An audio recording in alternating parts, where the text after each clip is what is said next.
We good? We're on? Well, welcome, sir. Hello. What's going on? Snowpocalypse 2022. Sleetpocalypse. I was just saying this earlier. I was most excited about today. Like, I was so pumped to get this started. I know I pestered the fuck out of you to get here, and it finally worked. Yeah. And so, no, I'm super happy, man. I'm super grateful you were able to make it. And there's so many things that I want to talk about and so many questions. And, you know, to have like our generation's Chuck Norris here is pretty awesome. And I was trying to get Chuck to write a couple of sentences. I just wrote a book and I was like, hey, man, will you write me a couple sentences? Because like Chuck Norris is my Chuck Norris. Yeah. You know? I love that dude. There's so much, like, he's amazing. Yeah. And that kind of falls in with everything you've been doing. And then just leading up to you coming here, I started to do more research and looking into, you know, just different things and topics. And I think the one question I have that's most important is like, when are you going to fight Logan Paul and that nonsense? I mean, the weird thing about him is he curates, editorializes everything that happens about him in a really strategic way, you know, who he fights, when he fights them, the age of the people that he fights, the weights, like it's very strange. I've never seen anything it's like brilliant. That. Yeah. Oh, is it? Yeah. You're not bothered by it? You don't have a problem with like YouTubers getting in them? No. If I were him, I'd do the same thing. You know, like he literally knows that he's going to get a win. You know, he's got to do the work. Yeah, that's a pretty smart strategy. Yeah, right. Like he's a YouTuber. Yeah. That is now a legitimate.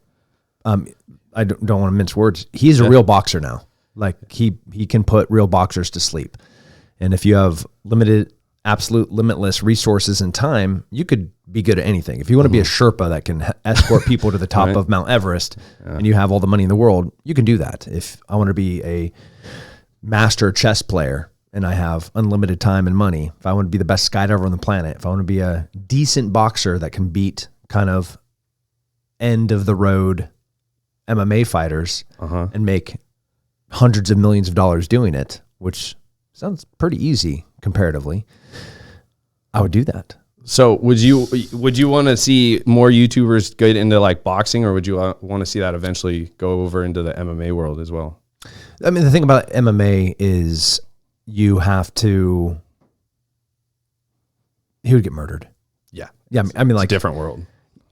I argue that we have women fighters that would pick him apart on their feet and then take him down at their leisure, even though he's a really talented wrestler, and then destroy him on the ground. Is Logan the talented, or is it his brother? His brother was like the really good one. Okay. That was like state or... Yeah, I'm not sure. Yeah, I just know the hype. Like, honestly, I'm curious to see what the future is, because now I'm hearing the rumor he's going to fight Mike Tyson. One of them is. Mike is like 70? How old is he now? How is he? 50? Oh, he's in his 60s? Cool. 60s? He's going to fight a 60-year-old man? Yeah. I'm super interested. You know, please tell me more. I can't wait to stream that. Yeah, how a 25-year-old athlete that has been fighting professionally for, 7 years now is going to fight a 60-something-year-old man. Not interested. No. I would love to see him fight someone that actually presents a challenge. I was actually intrigued by the Tommy Fury fight. That would have been pretty cool. Meh. Well, it would have been a better fight. Yeah, than watching what's going on now. So, yeah, no, that's been interesting. I kind of wouldn't mind seeing them get into the bare knuckle FC too. Yeah, that's a crazy sport. That's hard. So I don't know if we'd see him doing hard things. Are you done with all that world too? Fighting? Yeah. I still train as if I'm fighting, but I don't think I'm ever going to get hit in the head for someone else to make money off of me. That makes sense. Yeah. That's I went when I got out of high school, because I grew up wrestling. I went to one class, and it was Scott Jorgensen had a camp out of Boise, and I quickly realized, like, I do not like getting punched in the face. Oh, I don't think anyone likes getting punched in the face. Even people that get punched in the face. Yeah, but it's you also get to punch other people in the face, and that's the part that a lot of people like. Yeah, once you get good, because I wasn't. Neither was I. Yeah, so there were guys half my size that I just couldn't even get a hold of, and then when I did, it was like meant nothing, because they would just twist me up, and I was like, okay, well, it's time to find new outlets. And then that's how I got into training, like with weights, and then gradually transitioned back into walking on for football and doing stuff like that. And but today's episode is brought to you by ReGen Health and Wellness. The team at ReGen Health and Wellness is devoted to helping patients revitalize, repair, and renew the optimal blueprint of yourself. They provide an individualized and concierge model of healthcare, empowering patients to optimize their health span and overall quality of life. It's said no one can escape father time, but almost everyone can make the conscious decision and commit to living better and healthier lives. It begins with a mindset. They offer both in-clinic and telemedicine consultations. So whether you're due for a routine checkup or struggling to hit your health and fitness goals, go online or give them a call to schedule your appointment today. No, as that sport starts to grow out here, like we were talking about with jiu-jitsu, so I've definitely started to entertain the idea of going and training. And then I know you just opened a school, right? Yeah, we have February 28th is the first day of actual classes. Gym's built, grand opening for the headquarter building, which our gym is in, is on the 26th, and we'll have the grand opening for the gym probably in March, but the 28th will be our first day of class. And where's that at? It's in Cedar Park. Okay, cool. Yeah, I'll be there. I'll come check that out. That'll be fun. And so they, and that's just jiu-jitsu training, or are you going to offer any other like types of martial arts like boxing? Because some of these gyms do have all that. Under that one roof, Sheepdog Response or Tim Kennedy Operations, TKO, owns a bunch of other companies, and they're all like housed out of that one building. Oh, cool. So the jiu-jitsu gym is there, but so is a self-defense company and a defensive tactics company and a firearms company, a firearms accessory line, tactical weapons accessories, Noble Defender, a suppressor company. So like these are all yours? Yeah. Yeah. You see, that's crazy. I don't know how you find the time. Like I thought I was busy, and then hearing all these, I'm like, how do you sleep? No. Just, I mean, like sleep's important.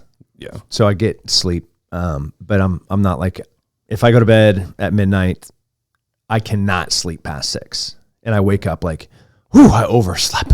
It's what time is to happening. Move things going. My wife, on the other hand, sleeps like she's a 10-hour sleeper. Ooh, that sounds nice, but Yeah. also, But I mean, that's like 4 hours of productivity Yep, that I get done. Because if she's awake, I want time with her, especially after the kids go to bed. So it's like, I'm not going to miss a moment of that. Yeah. But then once she's out, I'm like, all right, I can do stuff. yeah, be productive. That's kind of been the move, and kind of like my whole New Year's goal this year was to stop being out late and start getting up early, which is kind of the new flex. Like I love getting up early because I get so much done, and then it's like 10 a.m. and I'm like, oh man, I can work on a new project now and get all this stuff done. And so are you still doing any of the shows too? Any TV? Yes. And man, I'm doing everything right now. So I, when I got back from Afghanistan in September, I was notified that I had to go to the work for the military. Yeah, I remember that. I remember reaching out to you kind of as like a thank you, because I thought it was so cool when you went over there. It sucked. Oh, yeah? Yeah. How so? Oh, I mean, like in all the worst ways. Oh, yeah? Yeah. I mean, it's like the stuff of nightmares.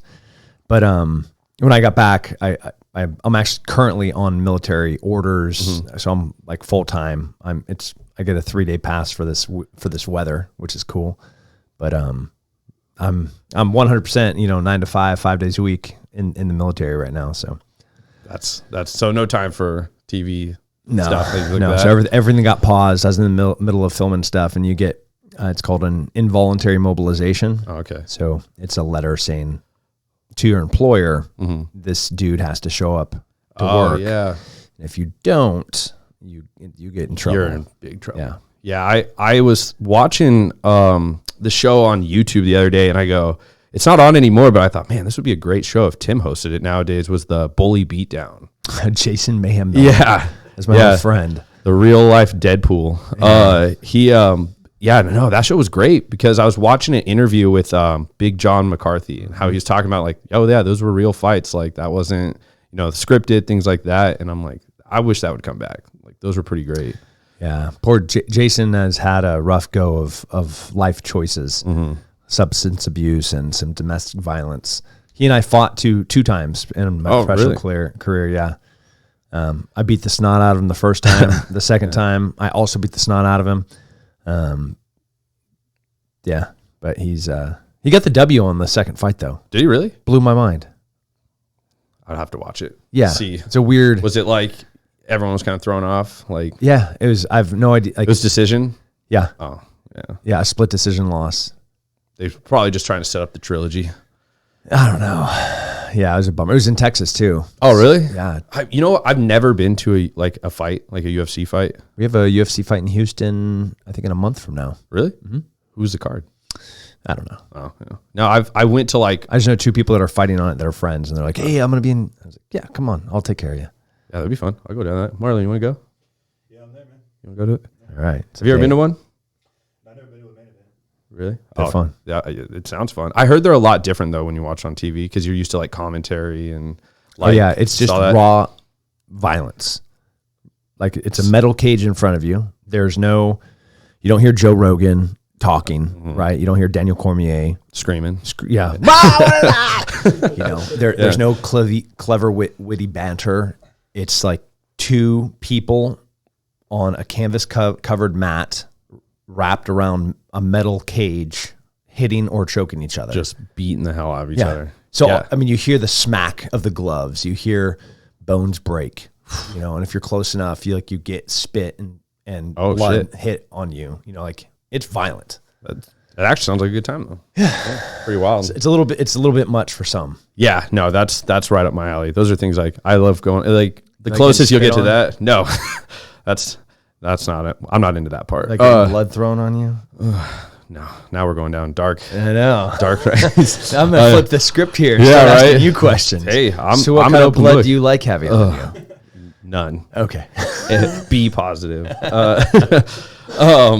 No, it's definitely something I want to do. Yeah, the closest you get to that kind of action is just go down to like 6th Street, and then you just watch idiots. Yeah. Beat the hell out of each other. You have no excuse in Austin not to get a little bit of training in. You have Sean J. Ribeiro just opened a gym off of Anderson Mill in North Austin. You have, not far from here, Robbie Rabati, who is a really, really talented coach and a jiu-jitsu black belt.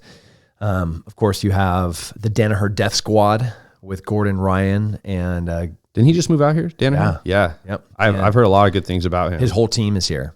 That's crazy. They split when they left Puerto Rico. So the B team, which is Craig Jones and Nicky Rodriguez and Gordon's brother. I love how everybody calls him Gordon's brother. But they're all in one spot, and then Danaher's in another spot. And then, of course, you have 10th Planet, and then you have my gym. Then you have, I train at Gracie Humaita. So my gym is Gracie Humaita Cedar Park. But I go down south to train at the Gracie Humaita South Austin location.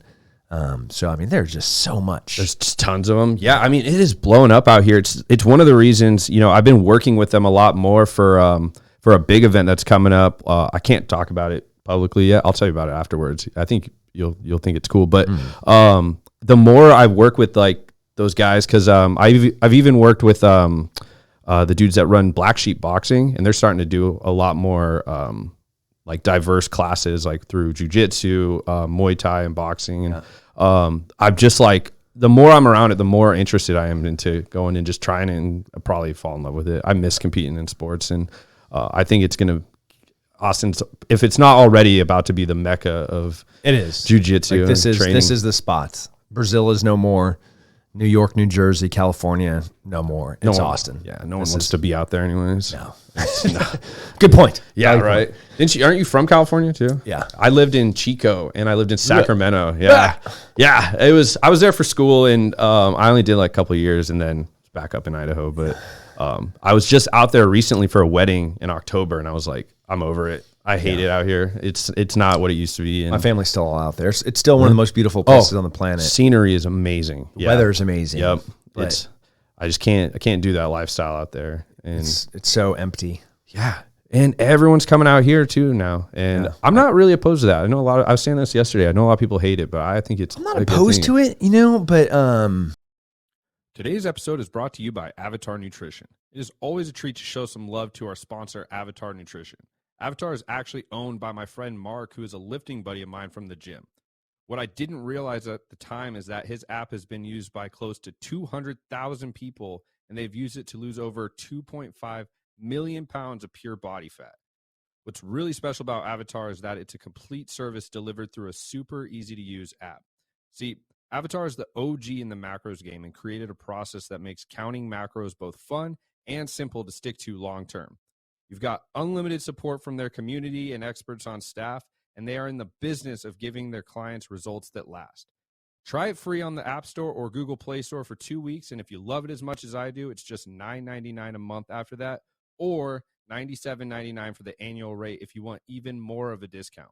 If you're a coach, trainer, or you own any kind of business and want to use Avatar to facilitate game-changing nutrition coverage for your people, Avatar is a program for groups too.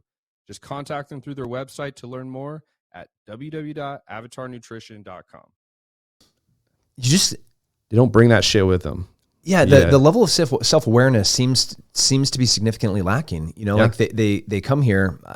Matter of fact, just yesterday I was at One Taco, and so good. Yeah, good tacos, right? Had some Malpastors, and this dude was wearing this Oakland A hat. I was like, "Hey man, what's going on?" And which is super Texas, right? Yeah. Like I look you in the eyes, I smile, I say, "What's up, man?"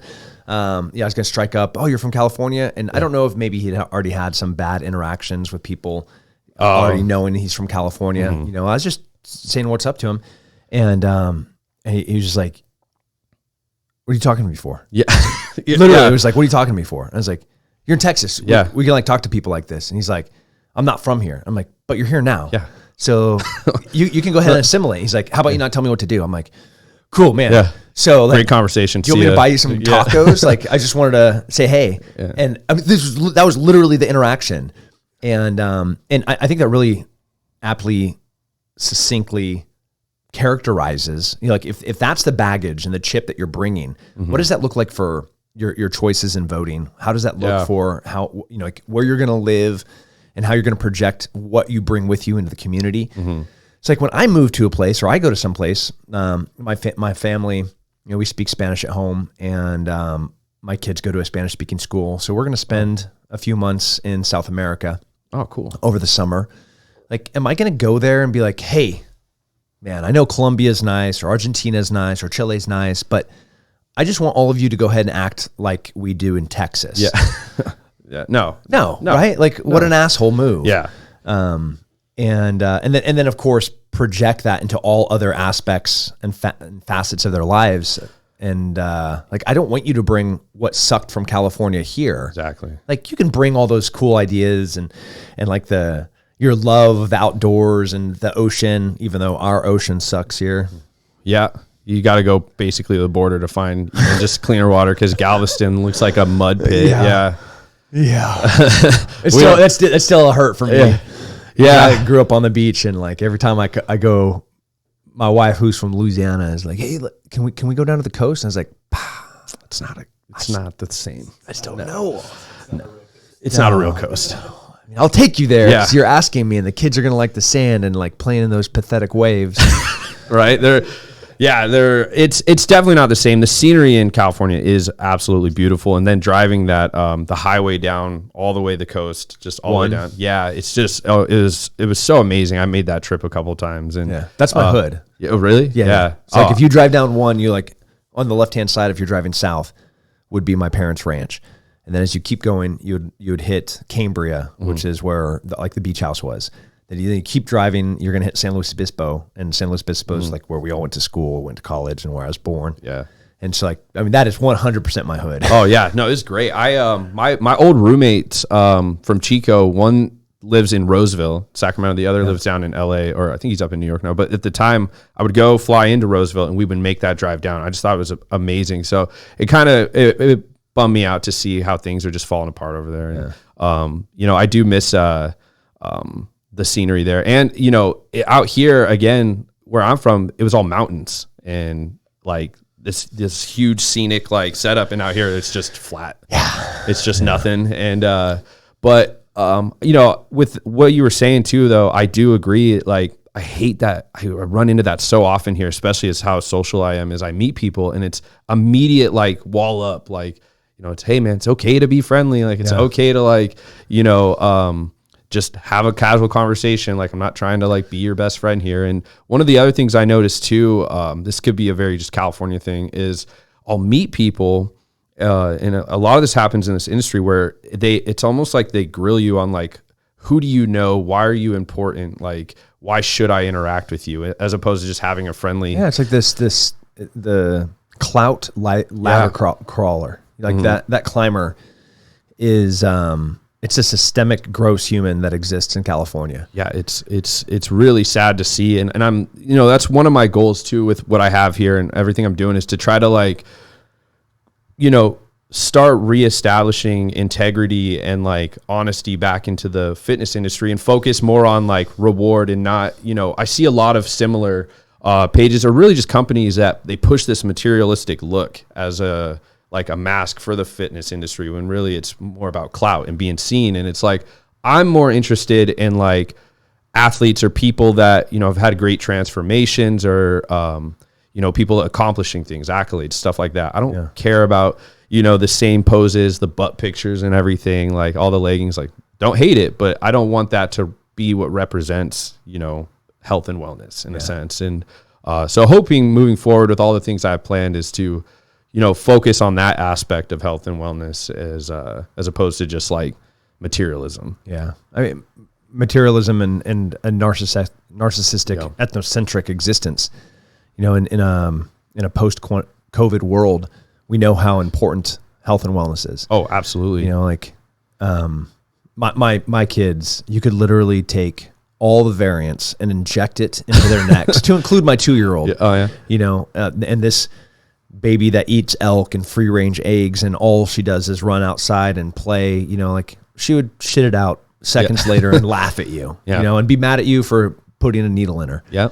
And that is a stark contrast, to the obese, the diabetics that, are scared, legitimately scared, because it's a dangerous disease. It was a virus that killed lots of people. But they were vulnerable, as a vulnerable segment of the population that, had they been healthy, they would not be vulnerable. Absolutely. And those were life choices. So I can support, your vision and your philosophy and your approach to fitness, because like I have to be fit occupationally, not just when I was a fighter, but obviously in special forces, like I had to be fit. But, my son who's 6, he doesn't have to be 6. He's sick, or like fit, but he's 6. But he plays hockey, and he plays lacrosse, and he plays soccer, and he plays basketball, and he's got a 6-pack. He's got striations on his shoulders. He's 6. So he's ready. Yeah. He's ready to fight. He looks like he's straight out of the Last of the Mohicans movie. He's got hair like midway down his back. Yeah. Oh, so and when he takes his lacrosse helmet off, or his hockey helmet, and it's like matted sweat, and I was like, that's my boy right there, majestic. Dude, absolute gangster, and like, heaven forbid they lose, and they don't lose often, but when they do, he wants to burn the world down. And I was like, you get this honestly, son.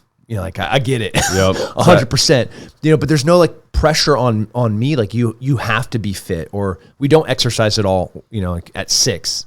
No. But you play. Yeah, we're going to play. Just being active though is very important. All day long. Yeah. People look at him, they're like, does he like work out? I'm like, if he talks back to his mom, he has to do burpees. Like if he kicks a chicken, he has to go do a lap. But like outside of that stuff, no, that's great, man. I think that one of the things that I've noticed too that's lacking is the sports. How important sports are. Like I was never pushed into them. My family's music. Like my dad's a musician, and they got us into it more for the active lifestyle, but they left it up to us as choice. Like we did all kinds of different sports growing up. But it taught me so much more long-term, just outside of health and wellness, but more like work ethic. And, I was never entitled. Like I grew up like, if you want something, you have to work hard to achieve it. Yeah. And so do you think more people now I consider it post-COVID. We're post-COVID. Yeah. I've been post-COVID since last year, but I was never COVID. Yeah. So I never bought into it. Like I was at the forcibly when I looked at the line at the supermarket, I was like, yep, cool. I'm post-COVID. We're done. I don't know what you guys are doing, but I've already moved past this. After the 14 days, I was like, okay, I'm good. I'm safe. Like I was just it bothered me. And me and Marlon were talking about this earlier too. Is like it bothered me more that like the panic was more severe than what I was seeing in reality. Like, I'm not going to sit and deny that it was like, you know, something that was detrimental to a lot of people, but I was very frustrated with how it was handled. You know, I think it was one of the most mishandled strategic. things. It was by design, and we're sitting here talking about it right now, which is what they want. So we don't talk about all the other important things like insane inflation, or the fact that we had the worst withdrawal from Afghanistan since Vietnam War, like a NEO operation. So we're not talking about a bunch of pedophiles, you know, Epstein or vaccine, like all the things that we should be talking about that really matter.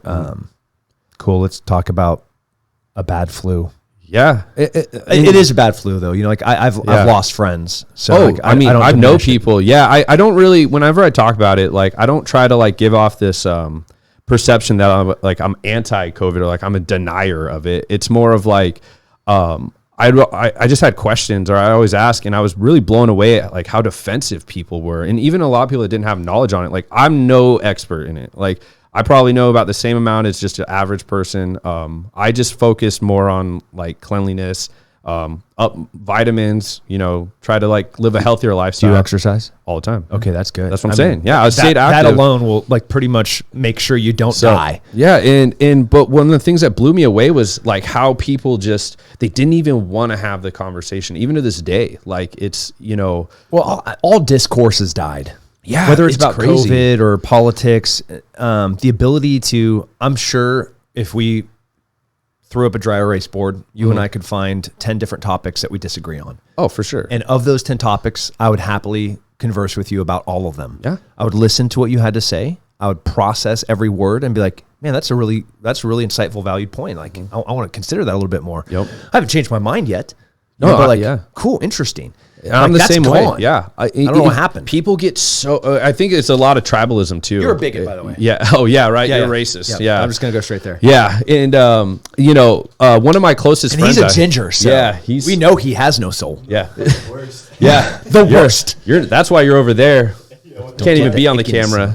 Yeah, no, we one of my closest friends out here too. We disagree on almost everything politically. I hang out with them all the time though, because we have understand that it's okay to disagree, and it's okay that like he has grown up in such a different lifestyle than me, so we have different perceptions on things, which is fine. And it's about finding compromise, which nobody wants to do anymore. Like, it's like they just want to be right even if they're wrong, and like they'll never admit it. And it's just getting crazier. Like, I'm noticing too that a lot of people are just afraid to even talk anymore. And, well, they don't have to because like 3/4 of their face is covered, and their face shield. Same same guy yesterday. The one taco place had a mask on, and he's like, clearly that was like a problem that I wasn't wearing one, and I was talking to him, and I'm like, everybody says they don't work anymore. So like, why now it's just a symbol of virtue signaling, right? Like that, it is a symbol to project like your beliefs and your ideas, which I respect. Yeah, and absolutely. As a libertarian and as a conservative, that you can do whatever you want. 100%. Like if you want to wear a mask and you want to get a tattoo of your shot, like I fully support that and like do that. But if you ever cross the line of your choices are now affecting my life and my choices, now we're like, we have a problem. Yeah. Yeah, I don't like when people project that stuff on me or push it on me. And then like if I disagree with them, then it becomes like they want to fight. And I'm like really want to argue over it. And I'm like, dude, I'm just like, us fighting over this, guess what? Nothing happens afterwards. Yeah. Like there's nothing that gets solved. And Keanu Reeves, he's like, I just don't have time to fight about anything. You know, somebody says 1 + 3 is 5. It is 5. Yep. Wow. Yeah. Cool. Thank you for that. Yeah, my new go-to is I get a lot of people, especially having this brand too, is I get a ton of people that always want to interject that like their opinion or you should be doing this or you should do this. And I'm like, awesome, man. Yeah, thanks. I'll take that into consideration. I appreciate it. And that's my way of being like, okay, no. That's me not wanting to argue. And I stay away from it. And, hopefully I don't get kicked off too soon. I mean, this is only episode number 2. Yeah, let's toe the line for a while. Yeah, at least try to like win everyone over for a little bit, but I'm not too worried about it. What do you Today's episode is brought to you by CBD Online Xpress. CBD Online Xpress is a fresh up and coming CBD company that strives to offer the highest quality products at an affordable price to help you in your everyday life.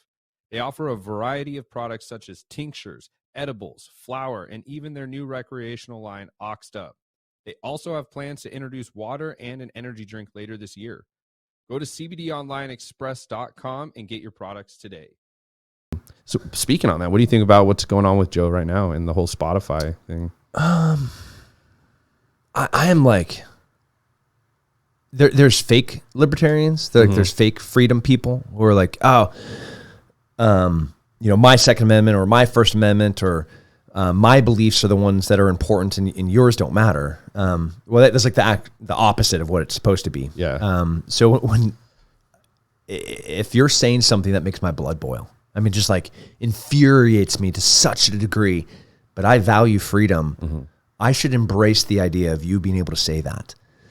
And if what you're saying is untrue, misinformation, a lie, label it however you want, the way to combat that is not silencing you. Matter of fact, I want what you're saying to be projected to the world so they know the charlatan, liar, and idiot that you are when I present the truth. Truth wins out, right? So the way to fight bad ideas are with good ideas. Absolutely. You don't silence the bad ideas. You just have a better idea. And right now, the effort is any not toeing the line idea. Like, I'm not supporting the general narrative, the overall approved talking points by this large conglomerate of media, tech companies, like all of these things, like they have their talking points and they literally distribute them because it all happens simultaneously. They're all saying the same thing and concurrently they're silencing all of the opposing ideas. Yep. Talking about a Wuhan lab leak.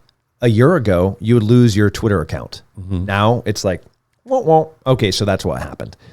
Saying that masks didn't work. A year ago, you would lose your account. Now it's like the CDC's being like, oh man, so cloth masks don't work. Yeah, I really need that. Yeah, sorry. We shut like 40 accounts down that said something like that. And it is, and then on the First Amendment line, specific to Joe, it's so inaccurately portrayed about what's happening. They're like, I don't want to listen to a pot smoking UFC commentator that's a comedian who is giving us his opinions about a topic. That's not what's happening. You have a dude that's curious, and that curious dude is interviewing the best and the brightest on the planet. And I'm listening to the best and the brightest. Yeah. So if I have a doctor that has the patent in designing some segment of the vaccine, I'm very interested in what he has to say. If Joe's interviewing the most published scientist on a topic, I'm kind of interested in what he has to say. If he brings in an astrophysicist and it's like, hey, there's a comet coming towards Earth. Here's the math, how we know that this comet's going to hit us. I'm pretty interested in what that dude has to say. Oh, yeah. What Joe has to say, I'm curious about Joe's questions because Joe asks the questions that I want to know. How do you know the comet's going to hit us? Insert this huge scientific thing where I go, I'm not smart enough to understand that, but I'm going to look it up later. Or how big is the comet? Well, that's a complex question. The way that we have to measure it is here it is in this form. So-and-so. Yeah. And is the same thing from, horse dewormers to a prescribed medication from a doctor. It's always twisted. Yeah. And so the thing, to answer your question, and I've just been mumbling. No, I love it. Yeah, this is... It's impossible to define what the problem is because they keep on twisting the narrative about what is really happening. It's not Joe that is saying misinformation. These are profound scientists, published, proven scientists. Let's let them talk. Don't silence them. Sorry they're not towing the party line. Sorry they're not, on board with your talking points. But like you're shutting down the largest platform for real experts to talk about real things. And I'm sorry they're not along what you want them to say.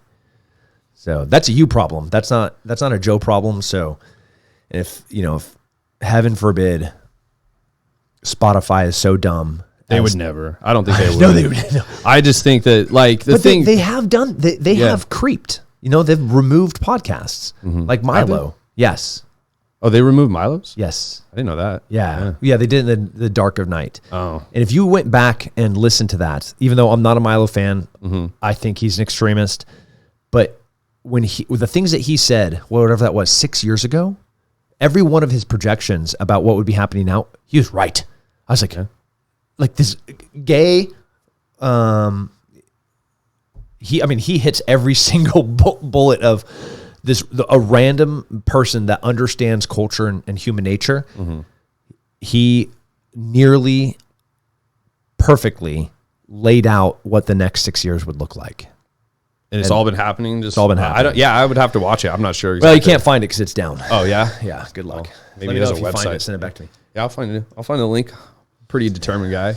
No, yeah, I thought that was really crazy that it had gotten that far, because like I meet a lot of people, and obviously there's so many podcasters out there that were influenced by how Joe approaches things, and I certainly am one of them, and I just thought it was strange that like here's a guy that has people from so many different like perspectives and beliefs, and that they're still trying to say that he has just one agenda or something. And I'm like, I don't think any of these people are actually watching the shows. Like, I think they're just kind of following what like the group calling is and the narrative is, because I've watched a lot of those shows where there's people that I completely disagree with, but it's a really good long conversation. And I think that's why podcasts are becoming so popular, is because so many news outlets now are clips. Like they're so watered down and they're not accurate, at least not accurate. You can they're lying. Yeah. But I mean, even in interviews, like they give these people that, they want a question like 30 seconds to answer a question that requires like a 30-minute response, and I think that's super unfair. And I think that's why a lot of people gravitate to someone like Joe, like you said. He asked the questions we want to ask. Yeah. I mean, I've really stepped away from 2016 to 2019, I don't know how many times I was on major news networks, and now in 2020, 2021, like I'm on fewer and fewer, because you asked me a question about leaving Afghanistan. You're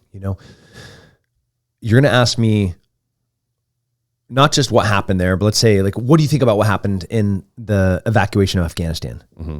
That's a 9-hour conversation. Like what I get that what you want me to say is Biden made a mistake. The Department of Defense was a failure. Insert every single one of the agenda talking points. Some of which are partially true, some of which are not true at all, some of which are so nuanced that we would have to break them down and unpack them and understand the complexity of those things for hours and hours. I mean, they're going to break what happened down in that evacuation for years, and hopefully to try not to repeat it, even though we did. But they just want that 6-second soundbite, and it's so disingenuous. And the coolest part about what's happening right now is people are aware. Yeah, like the pendulum has started to swing back to eyes wide open. They're done with the lies. They're done with the shenanigans. CNN, somebody gets on there and they start like shaping a conversation, and the consumer, the viewer is like, I know what that guy's doing. I know what they're doing. I've seen this before. This is a bunch of bullshit. Yeah, I'm not buying any of this. No, yeah, it's cool.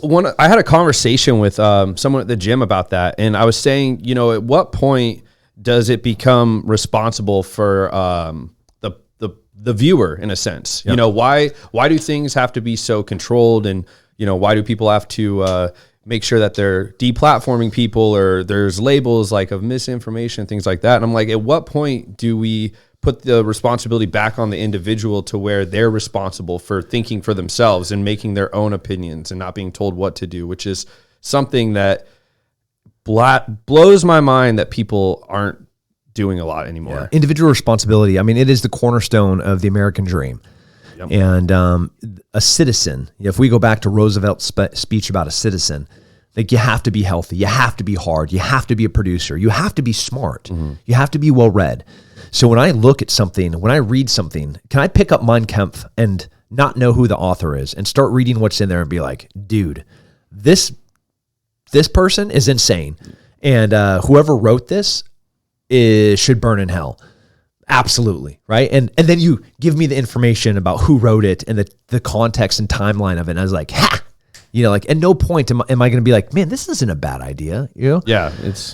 I don't think anyone is going to read that and be like, we should bring this back. No. Yeah. Should I look at A Time to Kill? Yeah. Or To Kill a Mockingbird. We'll use it, To Kill a Mockingbird. Great book. Great book. Mm-hmm. So Harper Lee, can I take a white attorney defending a black person that was on the stand because there was an accusation of a rape by a white woman, and take the time that book was written, take the context of the civil rights movement and everything that happened from the time that the book was printed to the time that we're in right now, and understand its time and place and why it's important? Absolutely. Can we talk about the Greek and the weird things that they did? Very strange time. Yeah, the Spartans, and be like, man, they did some weird stuff, but still be able to appreciate the art and the sculptures and their poems. We should be able to, right? And take it in the context of the time that it was written in. You cannot judge everything in a 2022 world. No. You might as well just delete everything from 2020 back and start over. I was born in 1979. If there were a digital record of what I did in the 80s and 90s, dude, I'm telling you. Yeah. I'll be in prison for the rest of my life. Yeah, my dad was he was a drummer in like an 80s rock band. He had the long hair, all that stuff, and he was kind of saying the same thing. He's like, oh, we would all be in jail, or we would all be done, like canceled. Like there's no way. And to today's standards, we're wrong. But then it was totally right. And all of the things from partying with ring girls, to after fight parties and everything that happened in there, like those were normal, not healthy, but normal things, It would suck to have the pressure now of being a high profile individual. And a friend of mine, me and Marlon were just talking about this, is you know who Callum von Moger is? So he lived out here for a little bit. He was a popular bodybuilder. They had a documentary made after him. He played Arnold Schwarzenegger in a movie about Joe Weider, and he portrayed Arnold.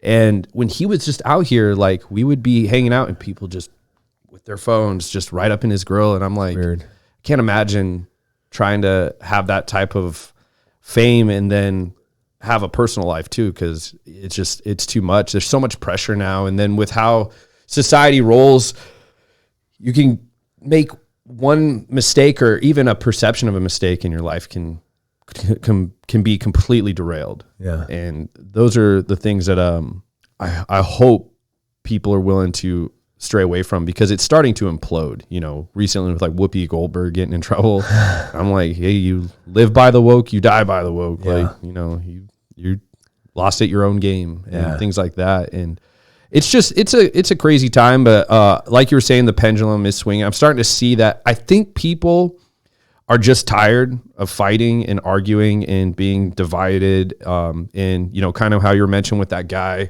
giving you the attitude and you're just trying to be friendly. Like, I think people are just burned out on that. Yeah. I think it's, it could just be the optimism in me too. I don't think so. I think you're right. I think we had that trial run of trying to control everything and have a magnifying glass over people. And I just think everyone's burned out. Yeah. I mean, there's still a lot of people that want to live in fear. Yeah. When you're legitimately scared and somebody gives you, even though it's false, you can't see that the promises are empty. You can't see that the things that they say they can provide, they can't. Like there's no form of isolation that is going to protect us from a viral air transmitted disease. Yeah. Like, sorry, man. So you could be 6 feet away. You can throw me in my house for forever, as we have seen historically for the past 18 months. It doesn't matter. So, but they were so scared. They were so struggling for promises of security that they would give up anything. And they still haven't been able to reconcile those fears and those empty promises with the situation that they're in now, which should be logic. Like that pendulum is swinging. They should start reading and seeing that, like, okay, you're the psychopath now. You're like the person like me that was out exercising and playing with their kids. I wasn't the radical. I was just normal. Yeah. Like you went crazy. Yep. But I'm here with open arms, man.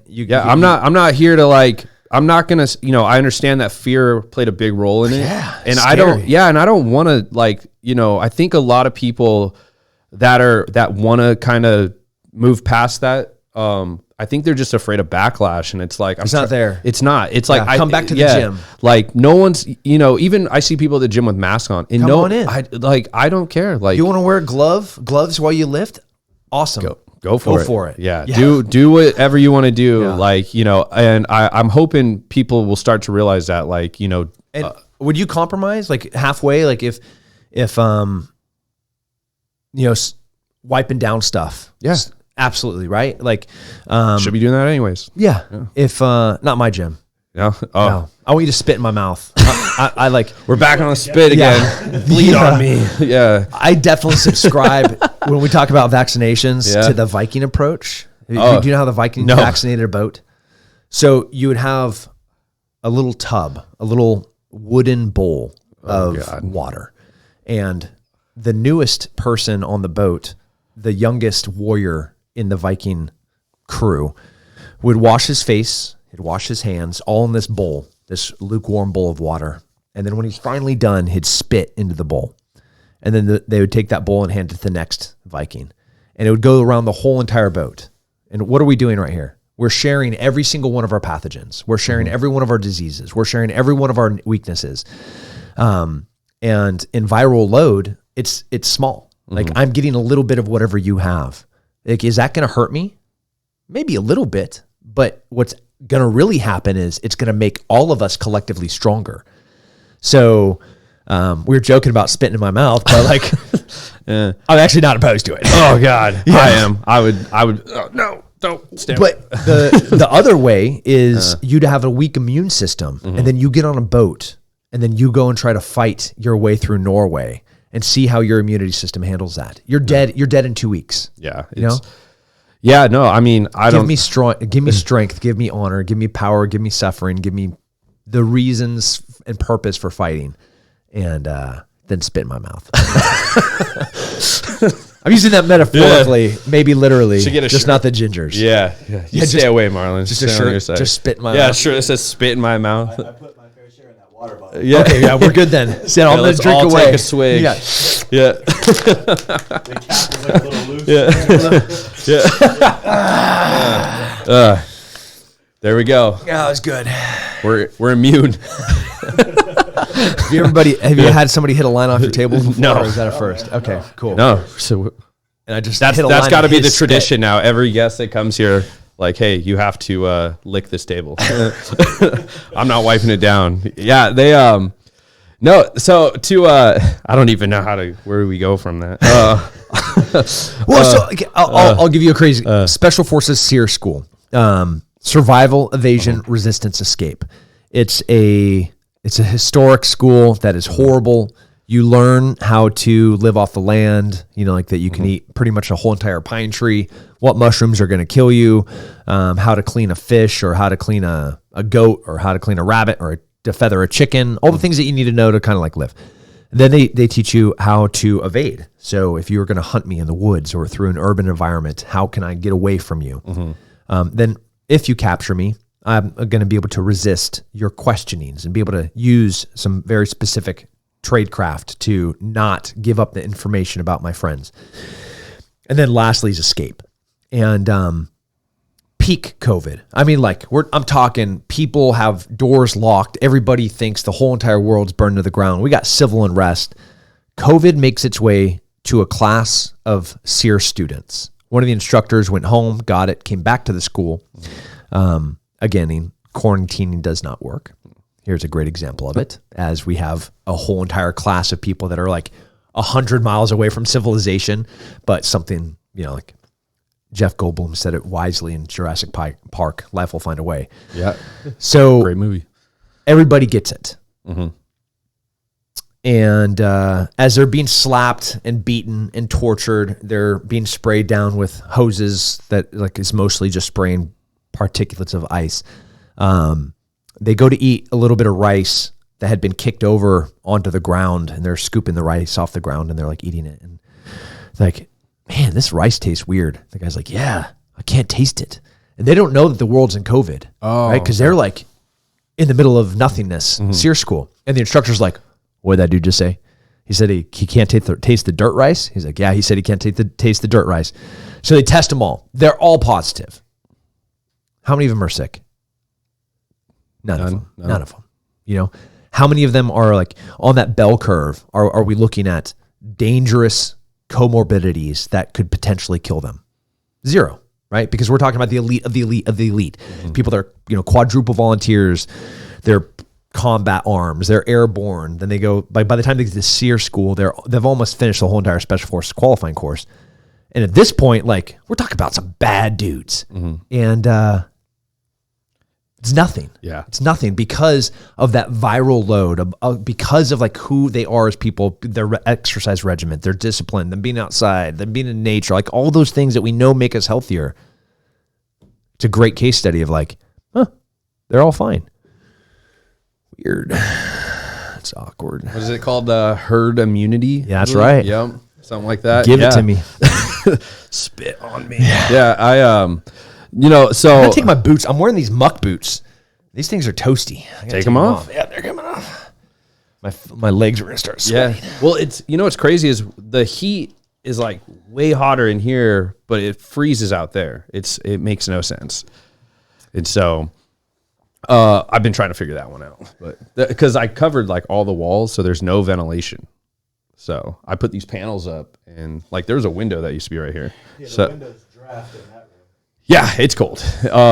No, so to stay, or I guess kind of switch lanes here. They for your school. So is it just like are you going to be training fighters? Are you going to be my jiu-jitsu school or my children's school? No, but we'll touch on that here in a second. Because my jiu-jitsu school. The jiu-jitsu school. So is it like, because I know you have the sheepdog response too, which is kind of like, isn't the motto like be hard to kill? I think it's such a sweet Our motto. mission statement is to preserve and protect human life, but to be able to be a tool that can do that, you kind of have to be a bad motherfucker. Yeah. You know, like, you want a gunfight? Cool, I'm down to gunfight. You want a fist fight? I'm down to fist fight. You want to like try to kill me and my family? Man, I'm so switched on. We're already in the car driving down the road, avoiding the fight entirely. That's like the approach that's cool. to it. I love that stuff. No, I think that's great. To answer the question about what's going to be happening in Gracie Oneida Cedar Park, I really believe, like I do when I train striking, I train just boxing. Okay. And then I train just Muay Thai. And then when I train ground fighting, I train just jiu-jitsu. Then I train just wrestling. Then there's times where I put them all together and we have like MMA sparring days or MMA grappling days where like I have to, in my own way, in my own style, take the things from each of these respective martial arts and be the best version of it. I used to, for about 6 years, I grew up in martial arts. But then when I started fighting, I'm like, I just want to do MMA, but I never got better at the just boxing part, right? I never got better at the footwork. I never got better at the defense. I never got better at the angles. I never got better at the sweet science of not getting fucking hit, right? Yeah. So then like, if you saw me fight, it's a bloodbath because like all I knew how to do was fight. Just brawl. Yeah. I just knew how to fight, and I was a great fighter, but like I never progressed in the individual art that was each of these respective martial arts. So Gracie Oneida Cedar Park is jiu-jitsu. Sheepdog response, like we're not going to be teaching gunfighting at jiu-jitsu class. Completely separate. Yep. Yeah. Do I think you need to know both of those?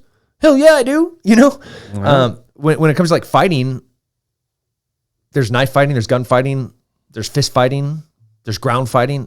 Ultimately, you don't know when any of that's going to happen. So you kind of have to train just fighting. Like you have to be good at all of those different things. So then wherever the fight goes or wherever the fight you want it to go, you get to control that. So is I'm gonna the choke the shit out of you by the time when you come there. hey, I'm there. Just tell me when. I'll come for the grand opening. Well, I'll February 26th. Put it on the calendar. You guys are both invited. We'll put it. I'm putting it in You the have to bio. shoot me an email because I have to put you. It's we have like famous people coming with like security details. Oh, yeah. So I have to actually have your names on a list. We won't be fangirling. I don't really fall into that, but I'll be there. But your name has to be on the list. Otherwise, they're gonna be like, oh, that ginger can't come in. I'll hit you. Lo I'll hit siento you. mucho punto. Well, even if he is on the list, you got to wait outside till everyone else is in. You have to clean your face in the bowl last. But the last guy, Yeah. I didn't finish. The last guy is the strongest guy. Oh yeah, he's getting all of it. He's getting all of it. Yeah. He's getting everybody's. So everyone's like fighting to be the last guy. Yeah, but there's only it one last seniority? guy. Yeah, it's a seniority thing. Yeah, he's got to be like the leader. Yeah, he's the Rolo. He's the Bjorn. Yeah. You know, he's Frederick. He's the guys whose top names guy. live down generations. And So, so with now that we've actually been talking about sheepdog response, you're saying you're not gonna have what's that guy's name? The Dale Brown. You heard of this guy? Dust. No, Dale Brown. He's the guy. He's like big on like TikTok and Instagram. He's like he does like the weird like gun defense and stuff. If someone's got a gun up to your head, he puts his finger in the trigger and You haven't seen all. those, like they'll make fun of him where they try his maneuver and then it That's goes over Dust. heaven. Is that his name? Yeah. Well, that's his program. Oh, name. you know It's what? the It might be. Detroit Urban Yeah. Survival. That's yeah. What do you think of that guy? I still think he's trolling us. I do too. I don't think he's real. Like, there's no no. way that anybody could be so naive to what violence really looks like. Yeah. Like, the UFC's been out for 20, 30 years now, right? Yeah. Like, we've been at war for 20 years. Like, you see video. Like, we just killed the #1 bad guy on the planet today. Do you guys know that? No. Let's get a high five. Yep. America. Yep, the new ISIS leader that replaced the last ISIS leader that got killed in October. I think Dunzo. there's a reoccurring theme here. They die. Yeah. That's not the spot you No, want. U.S. Yeah. Special Operations killed the last one. Yeah. The new one came in. They just killed that one. Who's taking the hot seat? Yeah. Who's next? Yeah. See what I did there? Hot seat. Dad jokes all day long. Oh, yeah. man. So Dust. I can't remember. Sensei. There's a comedy parody account. The guy wears like a red gi, and he's like groin kick, throat chop, tiger slash. But he's actually a comedian. Okay. But he does this comedic routine of being a martial artist, and he shows really dumb stuff. I believe that this Dust guy is just one of those, but he just hasn't revealed it yet. It's so ridiculous that I'm hoping it's a troll. There are people that are like, I mean, that would work. You know, I can like wrist chop this thing and the gun's going to fall out. Do you see the video where that little Asian kid, Just kept shooting him. He just kept on shooting. He's like, no, wait, let's do this again. You're not He's like, doing this by my way. Yeah. That's why I was wondering if he's like trolling or not, because like the guy wasn't playing along. So no, that'd be fun. Invite him to the sheepdog response. Let him be a guest instructor. No, I'm talking like we have female firearm instructors and women jiu-jitsu coaches. I promise that our women instructors would effortlessly dismember him, skin him alive, and then wear his skin as a birthday suit and not even bat an eye or exert any form of effort. Like, that is the level of who. That's why he has to be. He has to be. He has to be. There's just no way.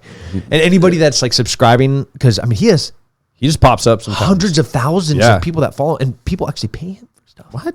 Yes. Yeah, you see him in like a classroom. It looks like he's paying room for it. Like it's like a studio he trains out of. What the hell? I also heard, and I haven't been, because I own a security consulting company. Yeah. That he is a licensed, bonded, insured security consultant. But it's a different state, so I don't know that for I don't know, sure. I'll have to look into this guy, see what's going on with him. Because if somebody paid that guy to protect them, they deserve to die. Yeah.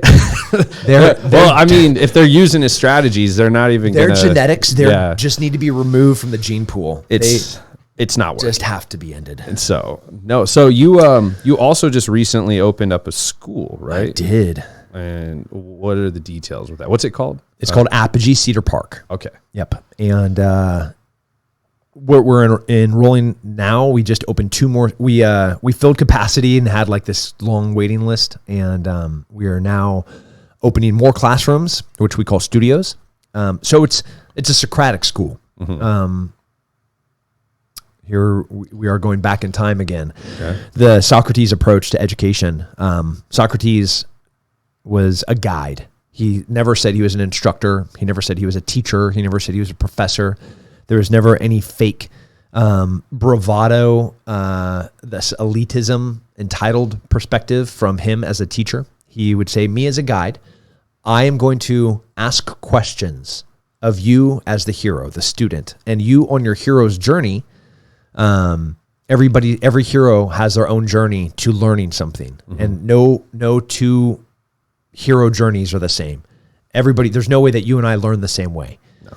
And there's no way that with all of the experiences that we've had in our lives, can we look at a problem and try to solve it the same way.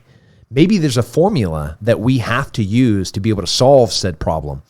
Like when we get to algebra, like there are specific processes for us to be able to figure out how to solve a problem. But me as the guide, I'm not going to put all of my heroes into a classroom and say, this is the lone way to do something. What I'm going to do is say, how do we do this? And then when somebody gives me a response, I'll ask a directed question about it. And one of the most fascinating things about these guides, our teachers, is they have to understand the subjects to such a greater extent to be able to ask those kind of strategic questions to guide the heroes. We're talking like a 7-year-old, guiding a 7-year-old into figuring out how to solve how much volume of mulch do we need to put into our new playscape. These are legitimate questions that we're asking 7-year-olds, where they have to figure out and use geometry to measure and decide, because I'm going to purchase it for them, but they have to tell me. It's a learner-driven environment, and it is movement-based. So you will find no desk in any studio. You will find no teacher that is standing there lecturing. Are there things that we have to learn in history and math and science? Obviously. But the process in the way that we have our heroes learn is student-driven. So the learners are the ones that are really driving every one of these studios. And the direction of that studio, the way that they learn is just kind of almost like a bumper on a bowling alley. Oh yeah. They put the bumper plates up, and it keeps it keeps the ball going down the right lane. Doesn't go in the gutter. Yeah. So that's the job of the guide, is to beep beep. I'm gonna keep this ball rolling in the right direction. Maybe we're only gonna knock down a pin, one pin, which happens all the time when you play the bumpers on bowling. But what we learned something valuable, and this is something that's missing in school, is failure. We want our heroes to fail. We want them to fail frequently. How do our muscles get bigger? By failing. By failure, right? Like how does our mind, the best form of memory is pain driven. The most powerful and compelling things to me as a man are the times that I failed. Standing there in the octagon, fighting for the world title, and having the guy next to me have his hand raised, man, changed my life. Thinking back to being a 17-year-old, and I'm not going to go into the story, but it's one of the most humiliating now as a grown man, thinking back to the lies that I told one of my best friends and how I betrayed him. It still just hurts for forever. Oh yeah. And totally shaped who I am as a man, and a man of integrity, and a man of character, and a man that tries to live by these ideas and these ideals of being a good human. Those were shaped by doing bad things. It wasn't that I was taught to be perfect and I was perfect. I was raised to be right, and then I did wrong, and I was like, man, that sucks. So in our studios, that happens all the time. We do not shy away from failure, and failure. Not that we rush to failure because we want them to succeed, but there's no shame in it either. So it is a totally different environment. No, I love that because, when I was growing up in school and stuff, it was very robotic and just, A and B, and I had a really hard time focusing, but way post school and everything I have now was built off of failure. So I love that there's a big problem solving aspect to it, but failure, could not agree more, is what I think really helps people grow as just a person, overcoming failure, learning from those things. And it's something that people nowadays are so afraid to try. So I own a consulting firm too. I help like a lot of like startup companies re-strategize their marketing, networking. I work with a lot of trainers that are trying to get more. And I meet a lot of people that I interview them before I even take them on as a client. And one of the things that I hear them is they're almost too afraid to try because they're afraid to fail. And I'm telling them like, it's okay to fail. Like that's one of the biggest lesson learners you're going to have. Like, you know, and it'll make you such a harder worker and a stronger person. And so, this school, are they teaching also the essentials like math and, and all those? So how does like grading work then? Do you know it or not? Mm-hmm. So there's all of our heroes can take all the standardized testing, but it's an elected choice by the hero. It is a truly hero-driven thing. And that blows a lot of parents' minds to think, wait a second, you're telling me that my 8-year-old is going to tell me what test they're going to take? Yeah, man, that's what I'm telling you. Mm-hmm. Like, well, how do we know that he's going to make the right choice? We don't. Mm-hmm. Maybe he makes the wrong choice, and that's okay. Like, well, then how do we know if he knows the thing? Well, that I can tell you, because you either know it or you don't. Yep. Right? Like, you either know the year that the war started, that there was genocide, that the Holocaust was real, or you don't. Yeah. Right? You know how to do algebra, you know how to do calculus, you know the periodic table of elements, or you don't. Mm-hmm. You know, and those are really easy things to know or not know. And our ways of measuring and testing those are infused in the way that we teach and the way that they learn. So it is a revolution of education. You said it yourself. It was A and B for your time in school. Yep. It is a mass production of compliant commercial consumers. And I don't want that for my children. And I don't want that for my future society.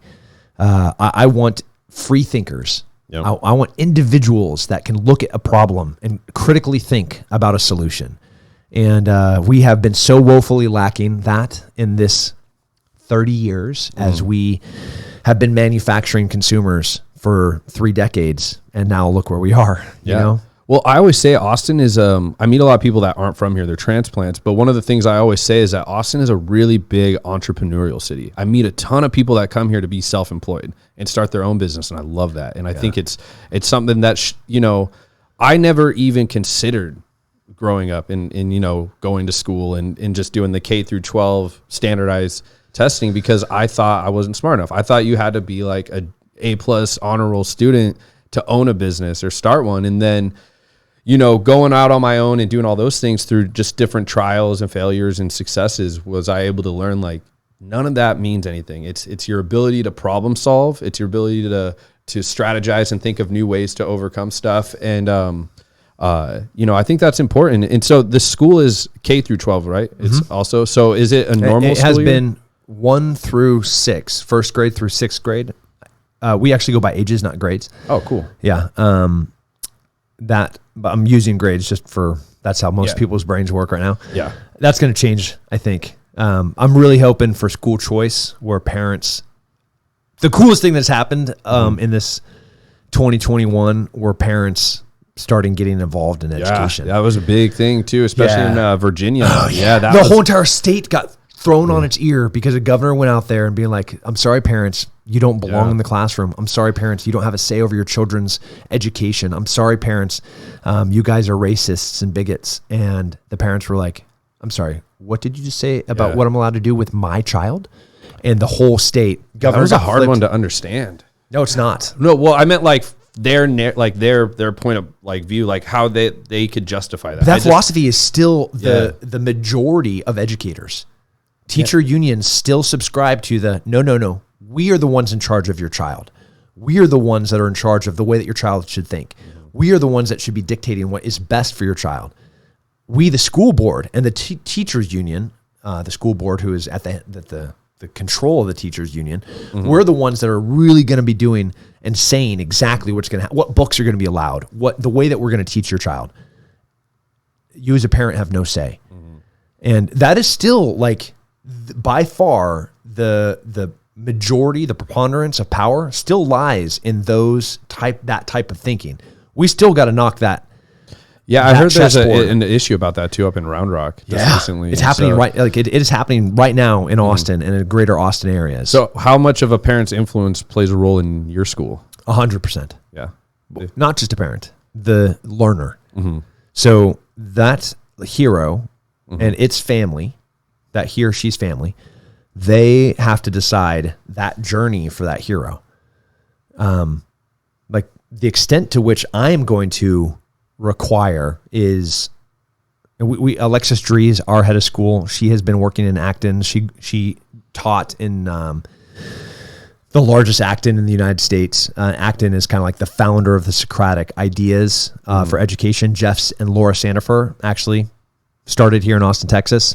Oh, and really? Yeah, really cool. Their books are brilliant books about education. So check out Jeff and Laura Sandifer. So our head of school, Alexis, she's the maestro that is dictating and driving how we intertwine the hero journey with the family unit, with what we know needs to happen in education. And if we know here's what we need to learn, well, then the goal is to get what we need to learn to the individual hero. And like I said, not every one of those journeys are the same. Not every family's the same. We have two moms for some families, we have Indians and Mexicans, and we have, and obviously all of them are going to have different struggles and different challenges and different success stories. So not that we're tailoring everything to the individual, but rather the learner, the individual hero, is the one that is making the system tailored to it, which is the way it should be. So unique. I've never had even manifested this, an idea of a school like this. This is not new.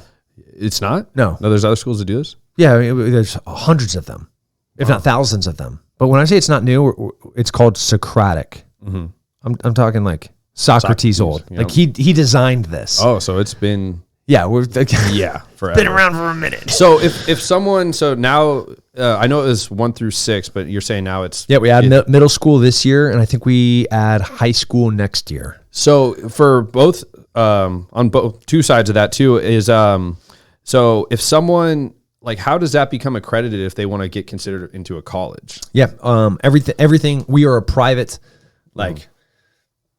perfect school in every way. So generating transcripts with grades that go to universities, back to the standardized testing. Acton academies have been around long enough for us to have taken thousands of SAT tests and GREs, and we do really well. By really well, I mean we make our heroes make regular students from regular schools, regular public schools. I mean, look like peasants. They're simpletons. I mean, it's tragic. They're just the schools have been so under-delivering what is important, which is empowering these young thinkers to think. And I wonder how that transition would be, though, from them to go from that school into we teach them how to think, right? Yeah. So what's hard? No, I meant like the middle schoolers that then have to go to like an actual like local high school or something like that. This was prior to But they know how to think. Yeah. If you know how to think, you can do anything. Good point. So like the culture, I mean, they're not weird. They're not ostracized from a community, right? No. They're still like in sports, and they're still in volleyball or wrestling. They're in clubs. Like they're just better equipped humans to be able to think. So then if they go to a private school, or they go back to, for whatever reason, to public school, the hardest thing is dealing with the process of a broken system. The 8-hour day sitting in a desk. Yeah, like I could have done all this in 2 hours. Oh yeah. That's what goes through their mind is, they're sitting there doing their calculus while they're in their history class, because they already finished all their history homework. And I mean, that's so really prepping geniuses over here. They really are. Yeah. Like we have legit geniuses, going to MIT and going to Ivy League schools all across the nation. And even cooler is starting their own businesses. That's great. And that's so is it happening this school year or following into the next year? You'll have the K through 12. We're going to add middle school this year. That's right. Yep. And then next fall we'll add high school. Okay. No, dude, that's amazing. I love what you're doing with that. So we're K through 8 right now. I've met, I got a lot of friends from all over that have been considering Texas and Austin to move their families because they want to have more control with their kids. Yeah. I get thousands of those emails like, hey, I'm thinking about moving. And I was like, well, move and then you can talk about it. Yeah. Because I can't entertain this until you're actually here. And so, no, that's great, man. Like I'll definitely consider looking into that more and stuff. I don't have any kids that I know of, but I'll look into if I did, I would definitely prefer that because that type of learning is what helped me out so much more. And it was something I had to figure out on my own though, because the schools just weren't doing it for me. I was kicked out of private school. I was duct taped to chairs, literally duct taped to chairs.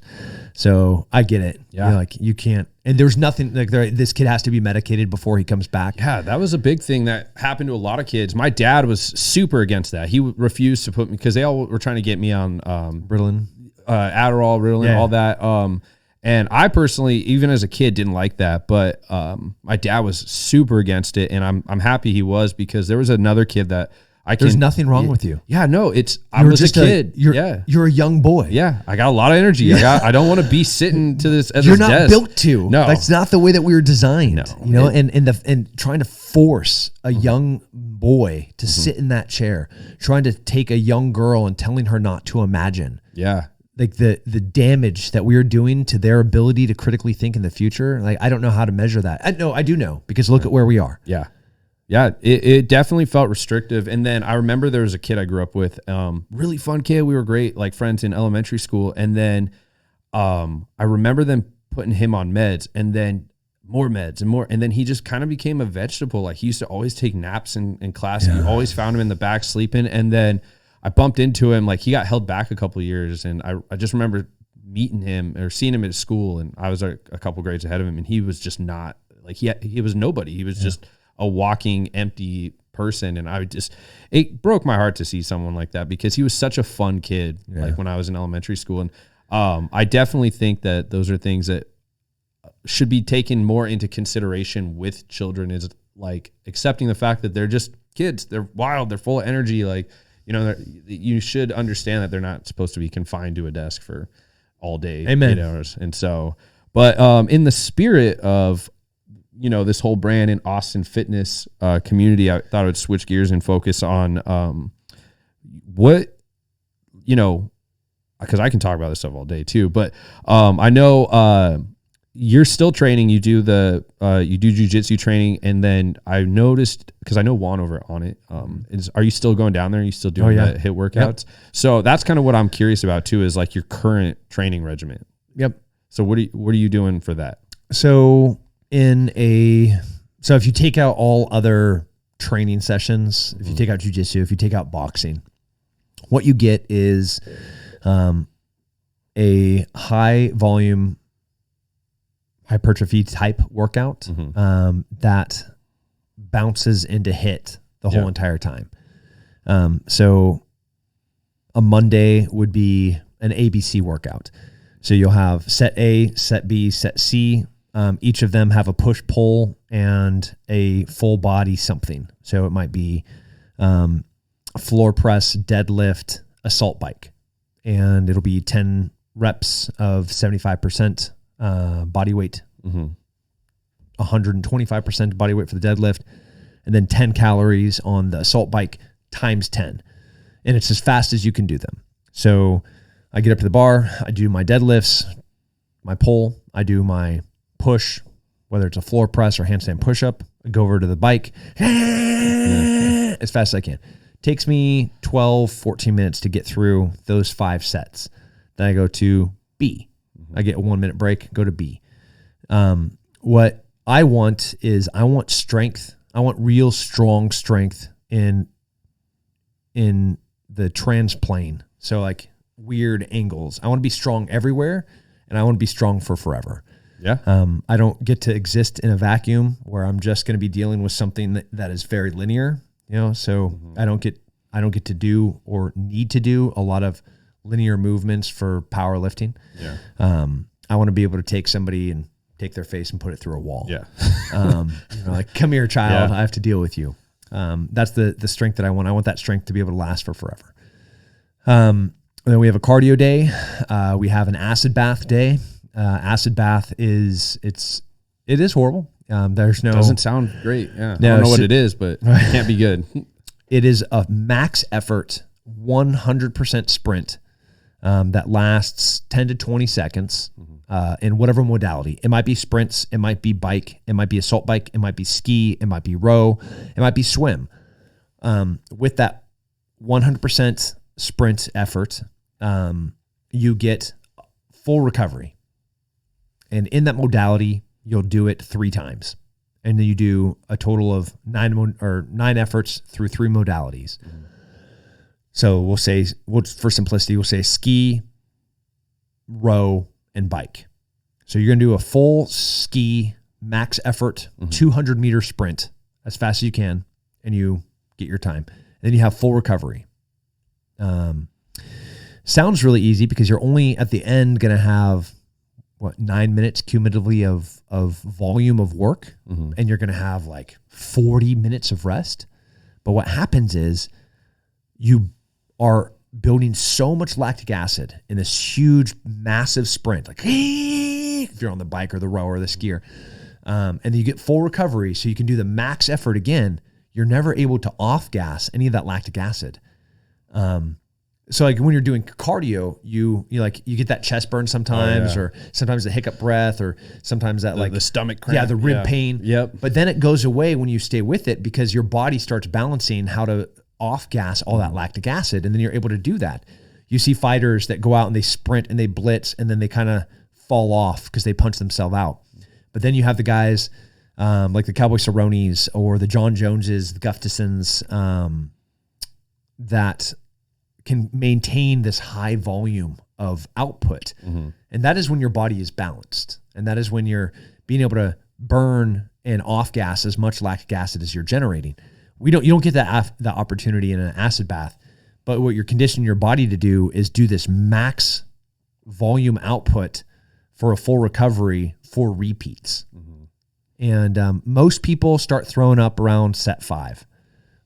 They build up so much lactic acid that when they go on there to do their 6th set, they still have 3 to go. It hits them like a freight train. And it is this, you want to go fast, but you can't go fast. And the nausea hits you, and then the world starts spinning, and then you're running to the trash can and throwing up. But the guys that train with us frequently, that never happens anymore. And we're getting faster and faster, and our weights are getting stronger or heavier and heavier. And that's the goal, right? Like we want to be faster and stronger. That's our goal. Progress. Yep, progress. Results. So push pull, hypertrophy, cardio, acid bath, and then we'll mix in like Sundays of late have been during the winter. I'll actually just lift. Free weight lifting. Yeah. Like it's like my whole life right now. We never programmed that in, but we're doing it right now. Then we have like an On It or Roca or a Strongman day. We'll go out to Rogue American Apparel. We're lifting stones. Yep, been out there. Cars. I was out there with what's his name? Who owns Wes it? Whitlock. Yeah. So What a gem. Wes. Yeah, He's a great human. You should have him on here. I want to. I think I reached out to you. I was trying to do a veterans event like 2 years ago. It was like pre-COVID. I had all these vet guests come in. You said you weren't available. You're out of town that time. And then Wes was supposed to come, and then he agreed, and then I never heard from him. He's busy, man. Yeah. And he's a great person. no, I would love to have him. I've talked to him a handful of times. I went out there for a strongman event that they were doing, and I loved it out there. And he was such a great guy. Yeah. I'll definitely reach out to him again. Cause, that gym that he has out there, all those like containers and stuff, so awesome. cool. Yeah. And, so how would you say that your training now differs from, back when you were fighting? It's not dissimilar. I think it is smarter now. Yeah. During fight camp, it was really organized. Like the strength and conditioning was specific to the type of fight that we planned on having. Trying to optimize what I wanted to happen in the octagon. But that's during fight camp. but you only fight 2 or 3 times a year. And then all the time in between there would be, I'd like hang out with my meathead friends and I'm like lifting weights with them, not helping me improve as an athlete. Or, my wife's a marathoner. So I'd be like, man, I'm gonna do this marathon stuff with her. It's 10Ks and stuff. No, like marathons. Oh, like full. Yeah. And like, how does that help me as a fast twitch athlete? So I never, there was never like this big overarching plan of how to program for what I wanted to be, which was the world champion. Fight camps were great.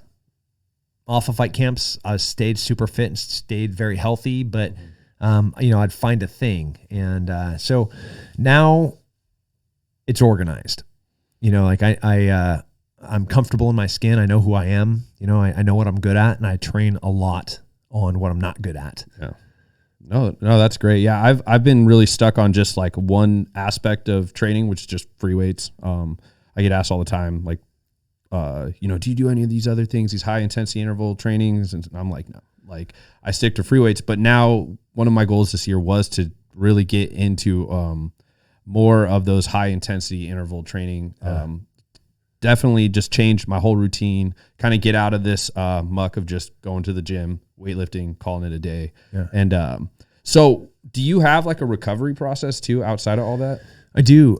So Juan and I designed an app called 4 Pillar Fitness, and that app is like a full program of you pick your program to what you want to be or what you want to do. Like I am a athlete. Here's my type of sport, or I'm preparing to go to special forces, or man, I'm a dad that works 9 to 5. I got to knock out a 45-minute workout before my kids wake up. I get it. That this is life. You get to pick your poison, and we design those programs around those lives.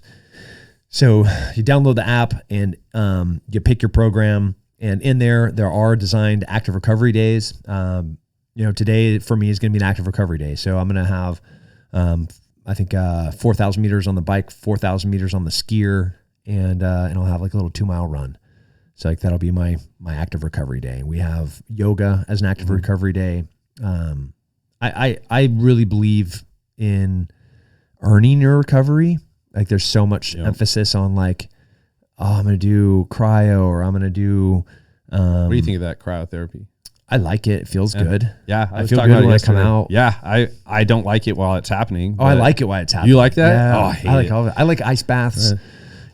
Ice baths I'm used to those from the old days when I was playing sports. But no, the cryo thing, it's so wonderful. It's great. But man, when I'm in there, it sucks. Like, I love it. It's what's funny is I had a friend that had never done it, and he didn't know that you were supposed to, like, you can wear underwear when you're in there. So he had the robe on, gets in the tank, takes it off. He had no clothes on. And I go naked. Do you? Yeah. he hated it. Yeah. No, I go naked. Man. I just take my big the gloves they give you. Yeah. I take my meat hook hands and I just cover my junk. Yeah. And, cause like, I mean, my butt is big. Yeah. My legs are big. I want as much of that exposed as I can, because your skin being the largest organ of your body, the point of of that cryo is for your body physiologically to respond to like, oh my God, I just got immersed in freezing cold temperatures. I need to take all of my blood and force it to my internal, into my core. So I want as much as my skin is exposed. Yeah. Just not my balls. I'm gonna cover those up. Yeah. That's the most important part. Yeah. Yeah. No, that's great. No, ice baths are great. Do you have like a supplement routine? You take any supplements as well? Yeah, man. So, I've been so frustrated with supplements. Same. Yeah. So I started my own company. Really? Yeah. We launched in like 8 weeks. We just got it. It's called Live Relentless. Okay. It was I think I remember that multivitamins. Yep. It was a 5-star collaboration. Yep. And I took the whole thing from 5-star, and now it's just me and my partner Joe. So we just finished all of our testing. And I just want like real nutrition. Like I don't want stuff that's going to mess up my gut. I don't want 400 milligrams of caffeine in my pre-workout. I don't want a bunch of weird sweeteners. Like I just want like real nutrients. And so Live Relentless is our brand, 100% privately And the labels are clear too. No, no. What do they call them? They stack everything. Proprietary blends. None of that. No, none of that. It drives me crazy. No, we will like list exactly of everything that's in there. And like if you want to copy it, you can source a better source of cleaner, healthier protein. Like go for it. Like if you can find a better isolate, awesome, go for it. You know, like we have spent the past 6 months. Is that when we left? A year ago? I left like 6 months ago, so it had to have been about a year ago. Yeah. Okay. So for the past year, all we have been doing is trying to source the best individual ingredients to combine said ingredients to give you like, so when you look at that label, it's not just here's exactly what's in it, but here's where it's from. Yeah. Oh, that's the great. I was best going to of ask everything. that. No, that's awesome. Yeah. If there's anything I have a lot of confidence in as far as knowledge base, it's knowing supplements, what people want, things like that. And that's great. I just want truth. Yeah. Well, it's like the supplement world now has become so oversaturated. A lot of it's just the same stuff. Everyone says the same selling points. And I just get, at the end of the day, a lot of the people that I know that take supplements, they want that. They just want clarity. They want to know what's in it and how much is in it and where it's from. Yeah. And I think that's amazing because we recorded into the camera. Hi, this is, our orange sherbet pre-workout. And this is our immunity.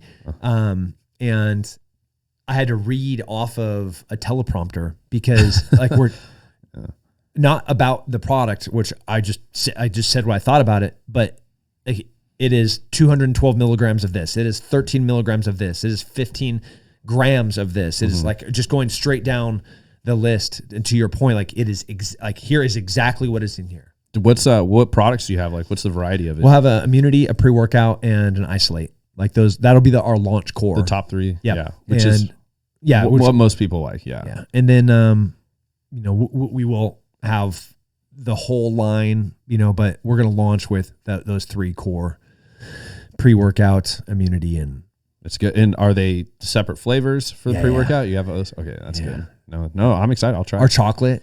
We have, the sea salt chocolate, and it is like it like goes to dark chocolate, and there's like a little bit of you ever had like a Mexican dark chocolate? Oh yeah, chocolate milk. Yeah, where they it's put amazing. Like a little bit of the cayenne, and they put a little bit of salt on the rim. Like that's what it tastes like. It is the best tasting thing. Not like isolate, and sometimes whey proteins taste kind of whey proteinish. Like it is delicious, and you will want to. And when's this launch again? 2-3 months. Okay, they caught me some. Yep, we have been. I mean, just 2022 problems of sourcing materials and getting on the operation side. Yeah, it's getting containers. Yeah, that are safe. Like, oh yeah, sorry, like we're really behind in manufacturing, but here's this other place that makes tubs, and you're like, I might have a solution for you. That okay, I'll tell you about that later. Okay, yeah. It's local too. Yeah. Okay, man, like we try to do everything local, and it's really really hard. Yeah, I'll give you all the details after this because I have a source for all that stuff. I meet so many people because I've worked with so many different supplement brands through the consulting side of what I do. That it's so easy to find. Like that's awesome. I'm like you. I prefer local stuff too. So, one of the things I was talking about yesterday with Zach was hog hunting. Yeah, because that dude's a crack shot, and he was asking me. I didn't quite have the information. I told him I'd ask you about it, but there's like a serious hog problem out here, right? There is. This is true. And right now they're hiding. Oh yeah, it's cold. Yeah, I bet. But wasn't it? You don't even have to have a license. I think. We were talking, there's like a bounty or something on it. In some places, on some ranches, they'll pay you for them. I probably kill 500-600 hogs a year. Really? My best friend owns helicopters, and he's a big land guy. So he's friends with lots of land people, and a lot of farmers will like call us and be like, hey man, I just planted. Is there any way that you could come over here and just like help me out a little bit? I'm like, dude, nothing would pleasure me more than to hop in my friend's helicopter and go murder for you. Yeah. And we do that. Yeah. Because that sounds like honestly, that sounds like so much fun because it is fun. You could say it's fun. There's nothing wrong with saying it's fun. I've never been. Yeah, that's the thing. I've actually never, like being from Idaho, I used to go camping all the time. I've never been hunting. You're a Texan now. I know. Fix that. I'm trying. Okay. You're the new plug for that because that's one of the things I really wanted to go do. And I was watching some video of these guys doing night hunting, and they were in like like not a golf cart, but like a big, it was like a 4-wheeler, and they were just Polaris. Yeah, and they were just blasting these hogs, and I was like, I want to do that. Yeah, it's a way to do it. I like predator calls too. So my two favorite.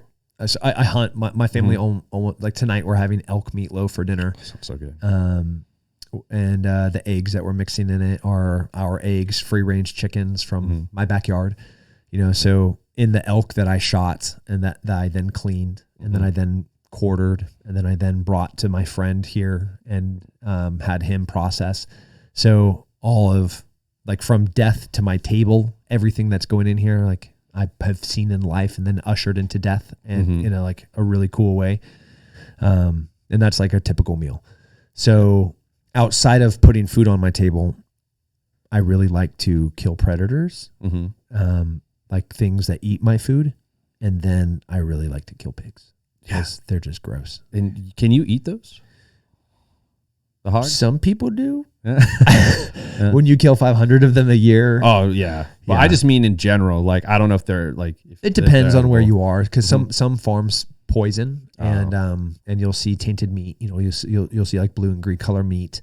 They also are disgusting. They're like rats. They're 250, 300 pound rats.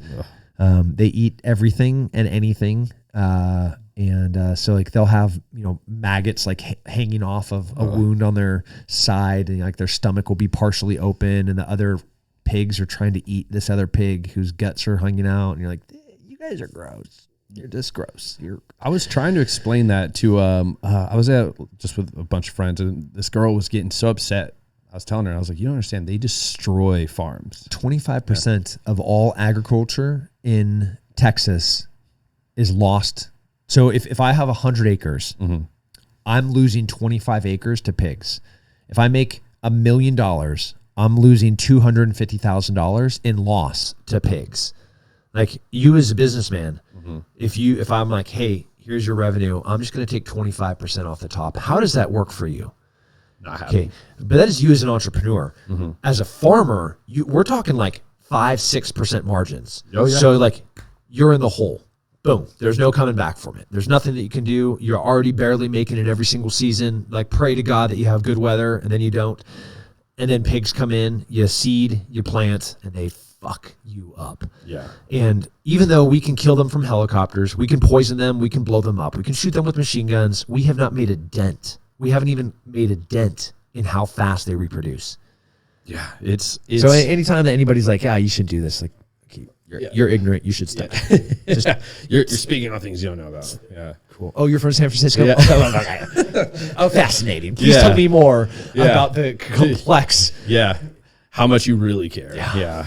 No, it's on my bucket list to do while I'm out here. I just don't even know where to start. I don't know like where I would go. You got a gun? Yeah. Do you know people that have line? Not a pistol. Oh no. Rifle. No. You just come to. Well, I got you. We'll go. I'll teach you. You have a rifle? Yeah. I got. Yeah, Tim's here. Of course, I'm gonna. Yeah. I got an arsenal. Yeah. It's a grenade launcher. Yeah. No, yeah. I'm so down for that. That would be a blast. Those are all things I want to do. There. Dad joke. Good one. Did I make a dad joke? Yeah, it's gonna be a blast. Oof, that's a dad joke? Yeah, we were talking about blowing up plastic pigs. Oh man, I didn't even understand my own joke. Yeah, it was good. I'm gonna give you those. There we go. I really like that jokes.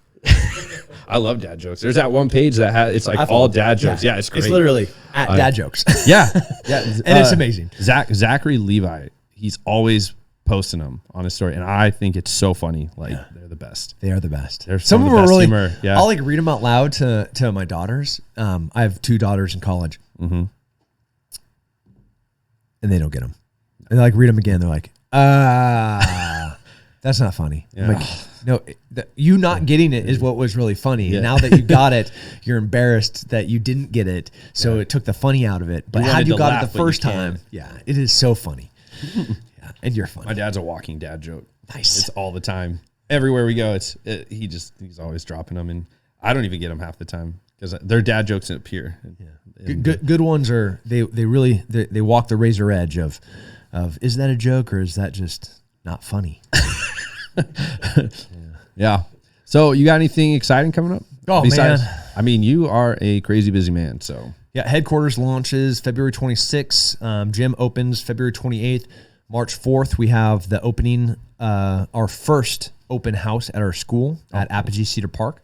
All of these things are like not open to the public. They're RSVP. So if you want to go, just go to Tim Kennedy MMA and you're going to have to scroll through to find whatever the said post was. And I have a book coming out. Oh. What's it about? It's about that I should be dead. Mm. Yeah. I mean, yeah, there's a God. Yeah. Like if you read this book,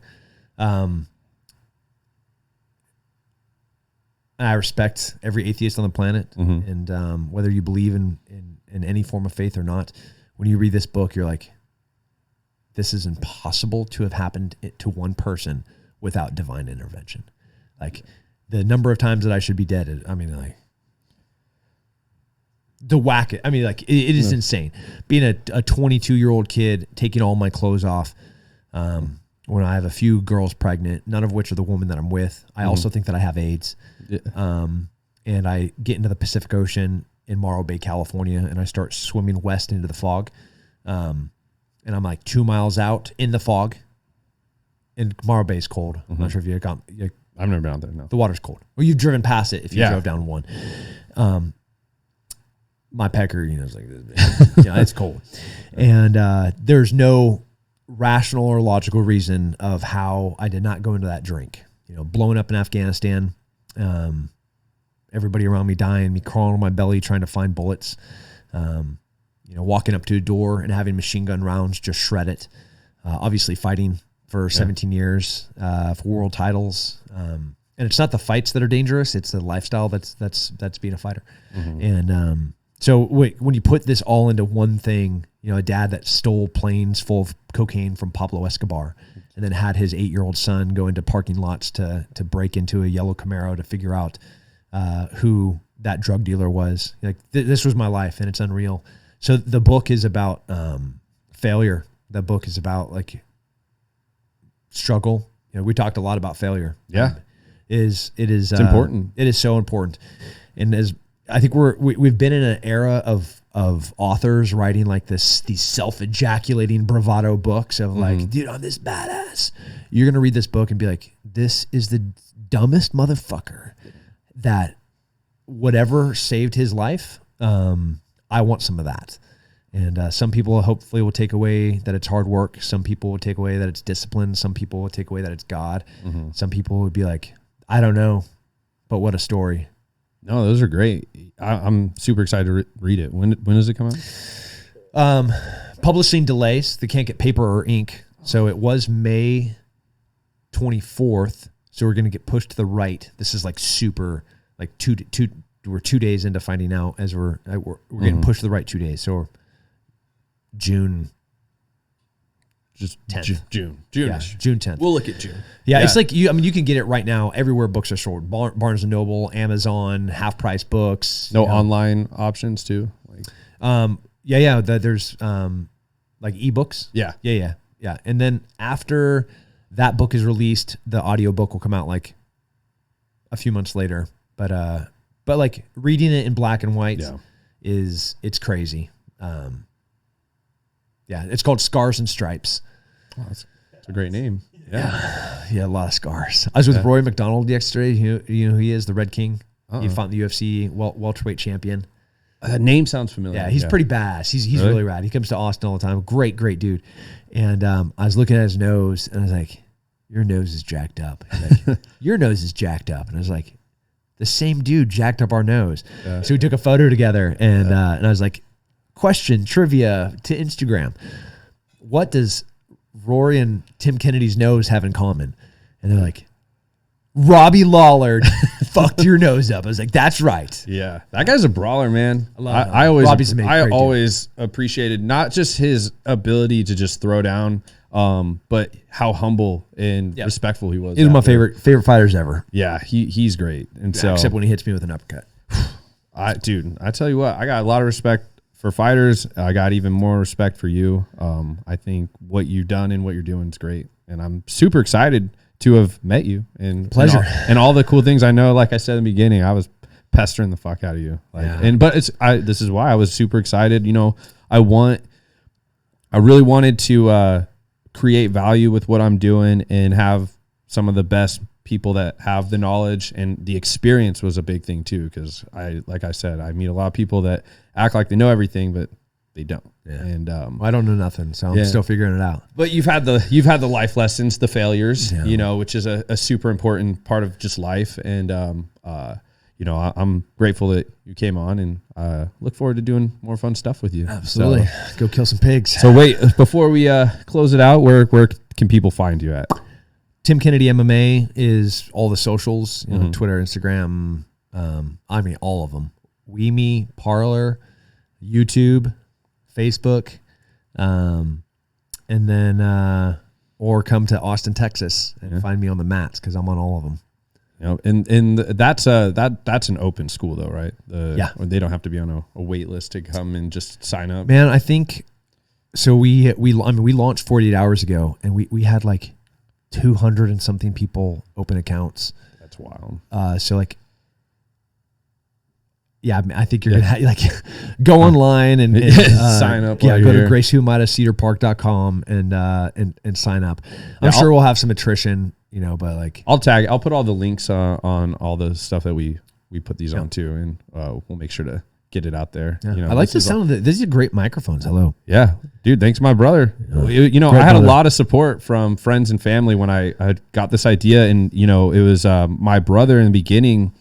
I told him, you know, hey, I'm going to do this thing. I'm going to go get this studio. Like, I got this whole idea.